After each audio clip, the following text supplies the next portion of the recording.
किसी की मृत्यु के बाद उसके लिए की जाने वाली क्रियाएं क्यों महत्वपूर्ण हैं? ये सिर्फ मानसिक सांत्वना के लिए नहीं है, बल्कि मानवीय प्रणाली के काम करने के तरीके की एक गहरी समझ की वजह से बनी है। सद्गुरु समझा रहे हैं कि कैसे मृत्यु के बाद की क्रियाएं मृत व्यक्ति और जीवित लोगों के लिए भी महत्वपूर्ण भूमिका निभाती हैं। यह शरीर और कुछ नहीं, बस इकट्ठा की हुई चीजों का ढेर है। यह धरती का बस एक टुकड़ा भर है जिसे हमने उठा लिया है। हमने अपने शरीर के रूप में जो कुछ भी उठाया है, उसका हर एक कण, हर एक परमाणु हमें एक एक करके यहीं छोड़ना होगा। जब हम मन के बारे में बात करते हैं तो मृत्यु की प्रक्रिया में विवेक करने वाली बुद्धि भी यहीं छूट जाती है। यह सारी जानकारी जो इकट्ठा की गई है, सूक्ष्म शरीर, सूक्ष्म मन और वह जानकारी जिसे कर्म कहा जाता है, यानी हमारा सॉफ्टवेयर, ये सब ऐसी ही बनी रहती हैं, पर विवेक बुद्धि चली जाती है। अगर आप अस्तित्व की सुखद अवस्था में जाते हैं तो हम इसे स्वर्ग कहते हैं। अगर आप अस्तित्व की दुखद अवस्था में जाते हैं तो हम इसे नरक कहते हैं। ये दोनों कोई भौगोलिक स्थान नहीं है, बल्कि अनुभव के स्तर की वास्तविकताएं हैं।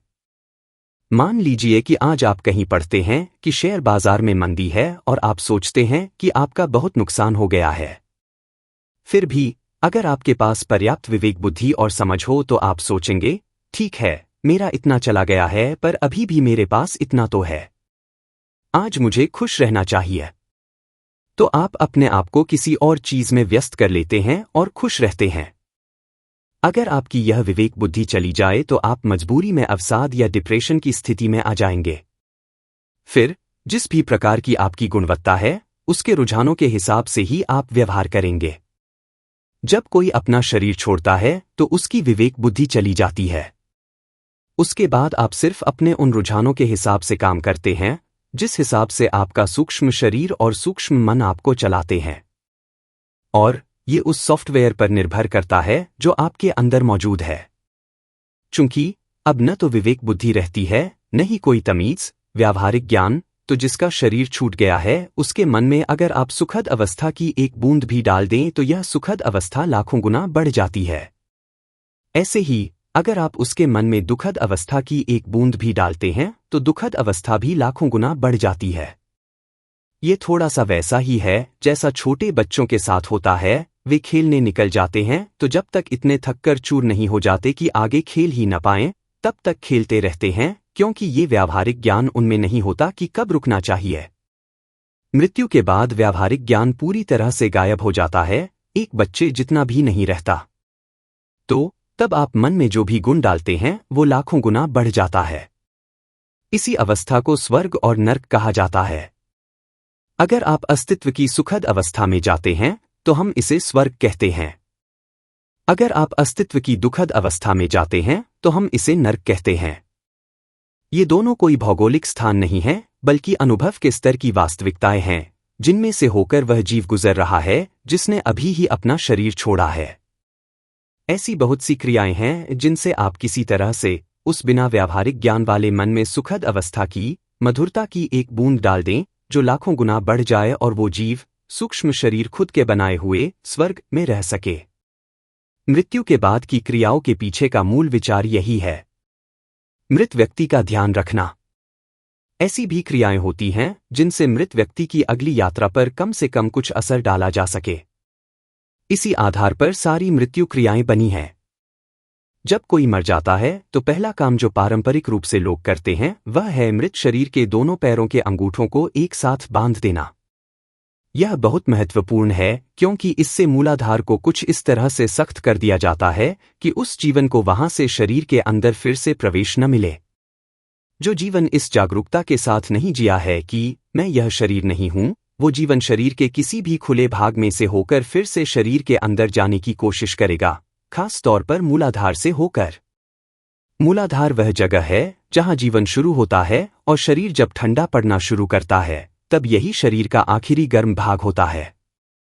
जो जीवन इस जागरूकता के साथ नहीं जिया है कि मैं यह शरीर नहीं हूं, वो जीवन फिर से शरीर के अंदर जाने की कोशिश करेगा, खास तौर पर मूलाधार से होकर।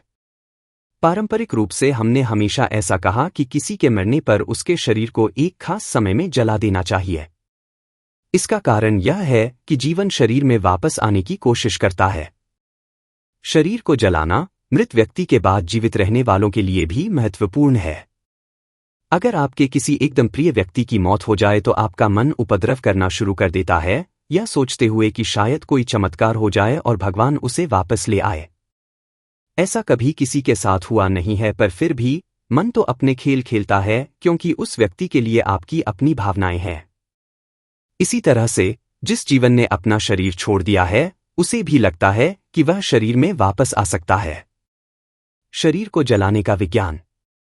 अगर आप इस नाटक को रोकना चाहते हैं तो 1.5 घंटे के अंदर ही मृत शरीर को जला देना चाहिए। आजकल लोगों ने इस समय को 4 घंटे तक यह सुनिश्चित करने के लिए बढ़ा दिया है कि वह वास्तव में मर गया है। पर शरीर को जितना जल्दी हो सके ले जाना चाहिए। किसानों के बहुत से समाजों में मृत शरीर को दफनाने की परंपरा है, क्योंकि वे ऐसा मानते थे कि उनके पूर्वजों के शरीर जिस मिट्टी में से आए थे, उन्हें उसी मिट्टी में वापस जाना चाहिए जिसने उनका पोषण किया था। आजकल तो आप अपना खाना स्टोर्स में से खरीदते हैं तो पता ही नहीं कि ये आता कहाँ से है। तो अब दफनाने की विधि करना ठीक नहीं है। पुराने समय में जब वे मृत शरीरों को अपनी ही जमीन में दफनाते थे तो शरीरों पर नमक और हल्दी लगा देते थे, जिससे वे जल्दी ही मिट्टी में मिल जाएं। शरीर को जलाना इसलिए भी बेहतर है क्योंकि इससे पूरा मामला ही खत्म हो जाता है। आपने देखा होगा कि जब किसी परिवार में किसी की मौत हो जाती है तो लोग रोते चिल्लाते रहते हैं, पर जैसे ही शरीर का अग्नि संस्कार हो जाता है वे शांत हो जाते हैं, क्योंकि अचानक ही सबको यह सच समझ में आ जाता है कि अब सब कुछ खत्म हो चुका है। यह न सिर्फ पीछे रह जाने वालों के लिए ठीक है, बल्कि उस जीव के लिए भी ठीक है जिसने अभी अभी शरीर छोड़ा है, क्योंकि जब तक शरीर था उसे लगता था कि वह वापस आ सकता है, पर अब कोई संभावना नहीं बचती। मृत्यु के बाद की क्रियाओं का महत्व। डेथ एन इनसाइड स्टोरी किताब से लिए गए अंश। मृत्यु के बाद की क्रियाएं सिर्फ मृत व्यक्ति को उसकी आगे की यात्रा में मदद देने के लिए ही नहीं हैं, बल्कि ये पीछे छूट गए लोगों के लिए भी हैं, क्योंकि वह अगर अपने पीछे बहुत से अशांत दुखी जीवों को छोड़ गया हो तो उनका जीवन भी अच्छा नहीं रहेगा। ऐसा नहीं है कि उन्हें भूत आकर पकड़ेंगे, पर इसका असर वातावरण पर पड़ता है। जो रह गए हैं उन पर यह मानसिक ढंग से असर डालेगा। आसपास के क्षेत्र में जीवन की क्वालिटी पर भी इसका असर होगा। यही वजह है कि दुनिया की सभी संस्कृतियों में मृत व्यक्तियों के लिए अपनी अपनी खास ढंग की क्रियाएं हैं। सामान्य रूप से ये पीछे रह गए नजदीकी प्रिय व्यक्तियों के कुछ खास मानसिक मामलों को ठीक करने के लिए है। किसी न किसी ढंग से इनमें कुछ सार्थकता भी है और कुछ विज्ञान भी, पर शायद दूसरी किसी संस्कृति में इतनी विस्तृत क्रियाएं नहीं है जितनी भारतीय संस्कृति में है। जितनी समझ और गहराई से भारतीय संस्कृति ने मृत्यु पर ध्यान दिया है, उतना किसी और संस्कृति ने नहीं दिया है। जैसे ही मृत्यु होती है वहीं से लेकर, बल्कि उससे पहले से भी ऐसी पूरी प्रणालियां हैं जिनसे कोई व्यक्ति सबसे ज्यादा फायदेमंद तरीके से संसार छोड़ सके। हर संभव दृष्टिकोण से जीवन को देखने के बाद भारतीय संस्कृति में यह कोशिश की गई है कि मुक्ति के लिए हर संभव चीज की जाए। अगर मृत्यु होने ही वाली है तो वे उसका उपयोग भी किसी तरह से मुक्ति के लिए करना चाहते हैं। तो उन्होंने मर रहे व्यक्ति और मरे हुए व्यक्ति दोनों के लिए शक्तिशाली क्रियाएं बनाई हैं। अब तो ये क्रियाएं और ज्यादा महत्वपूर्ण हो गई हैं, क्योंकि धरती पर लगभग हर व्यक्ति बिना जागरूकता के जीवन की यांत्रिक व्यवस्था के बारे में बिना किसी समझ के मरने लगा है। पुराने दिनों में ज्यादातर लोग संक्रमण और रोगों से मरते थे, तो उनके लिए शरीर से परे का विज्ञान बनाया गया। जब वे शरीर में थे तो शायद घर के लोगों को पता ही नहीं चलता था कि उन्हें बीमारी क्या थी, या उन्हें सही इलाज ही नहीं मिलता था, या वे किसी और कारण से मर जाते थे। तो कम से कम मरने के बाद लोग उन्हें इस तरह से मदद करना चाहते थे जिससे वे ज्यादा देर तक इधर उधर न भटकें और जल्दी ही उनका विलय या विसर्जन हो जाए। इसी तरह से अंतिम संस्कार के पीछे का सारा विज्ञान विकसित हुआ। दुर्भाग्य से अब तो ये सब अर्थहीन क्रियाएं बनकर रह गया है, क्योंकि लोगों के पास जरूरी समझ या काबिलियत ही नहीं है। शरीर छोड़ चुके जीव जो पहला काम करते हैं वो है किसी किशोर उम्र के लड़के लड़की की तरफ जाना, क्योंकि वे सबसे ज्यादा असुरक्षित और आसान जीवन होते हैं। अगर हम मृत लोगों पर ठीक से ध्यान नहीं देते तो उस समाज के किशोरावस्था के बच्चों को बहुत परेशानी होती है।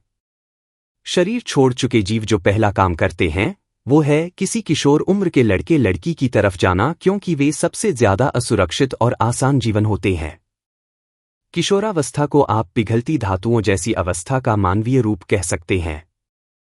जब सिर्फ शारीरिक रूप से ही नहीं बल्कि हर तरह से जब विकास और बदलाव तेजी से हो रहे होते हैं, तो ऐसी अवस्था में जीवन बहुत जल्दी किसी भी तरह के असर में आ जाता है।